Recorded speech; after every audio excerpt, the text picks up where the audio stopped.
This is my sermon from tonight's Shabbat service.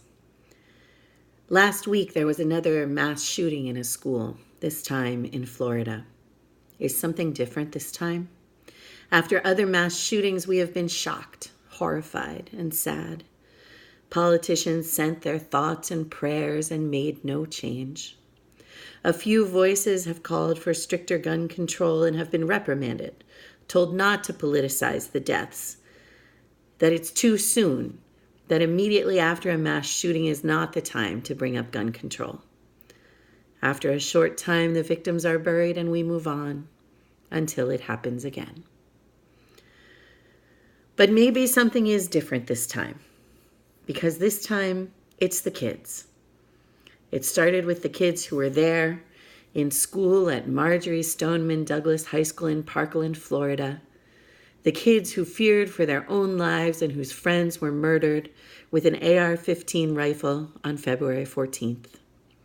These teenagers have had enough. They began to speak out immediately after the massacre, calling politicians on the carpet and demanding that the adults value their lives more than guns. There have already been school walkouts and a meeting with the president, demonstrations at state capitals and in Washington, D.C. More marches and school walkouts are planned. These young adults, they're children, but they're young adults, are speaking out, marching, singing, and they're getting attention. Though the Florida State House spit in their faces by voting not to even debate a ban on assault weapons, they're not giving up. I hope they will be able to accomplish what we grown-ups have not. This Shabbat is a special Shabbat, Shabbat Zachor, the Shabbat of remembrance. Shabbat Zachor, the Shabbat before Purim, has a second Torah reading besides the regular Torah portion, Tetzaveh. The second reading is from Deuteronomy 25, verses 17 to 19, and it reads, "Remember what Amalek did to you on your journey after you left Egypt. How, undeterred by fear of God, he surprised you on the march when you were famished and weary, and cut down all the stragglers in your rear. Therefore, when the Eternal your God grants you safety from all your enemies around you, in the land that the Eternal your God is giving you as a hereditary portion, you shall blot out the memory of Amalek from under heaven. Do not forget." Amalek made a surprise attack, and by coming from behind, he attacked the most defenseless Israelites, the weakest ones, the ones who are lagging behind the rest. One reading of this is to recognize the evil of Amalek and also to recognize that the Israelites allowed those who were weaker, those least able to defend themselves, to fall behind. What Amalek did was reprehensible, and the Israelites allowed the most vulnerable among them to be, vulnerable.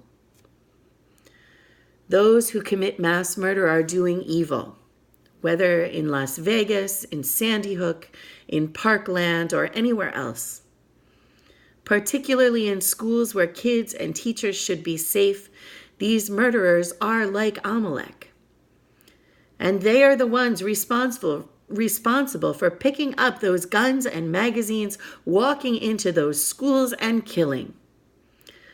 But the rest of us bear some responsibility as well, because our gun laws make it possible for people to easily get weapons that can kill many people in a short time. We all have left our children, those least able to defend themselves, vulnerable to Amalek. The Torah reading for Shabbat Zachor tells us to blot out the name of Amalek when we are safe, and not to forget to do so. We can't forget Amalek yet, because we are not safe. So let us remember that Amalek is out there, and that it's up to us to do everything possible to keep all of us safe from Amalek. Right now, the kids are leading the way. Let us follow their lead. Let us remember to speak out, to demand change. On this Shabbat Zachor, let us remember Amalek as we look toward the day when we can blot out that name because we are safe. Let us remember also Amalek's victims and offer more than thoughts and prayers to prevent Amalek striking again. These are the words of some of the survivors from Stoneman Douglas High School. Tanzil Phillip, we are using our anger and our sadness to propel us to do something that's amazing and that will make change. Dimitri Hoth, we just really want the lawmakers to understand the type of things that we went through. And I think that the way we're going to do that is by showing a united front, and that we're not going to back down until change actually happens. We want to see gun reform, common sense gun control, stricter background checks, and mental health care for those who actually need it. And Diego Pfeiffer, we are trying to make it so that Douglas is the last one.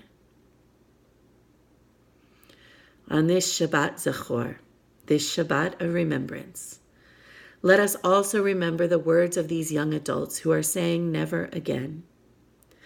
Never again is familiar to us as Jews. We say it about the Holocaust, and they adopted it very deliberately.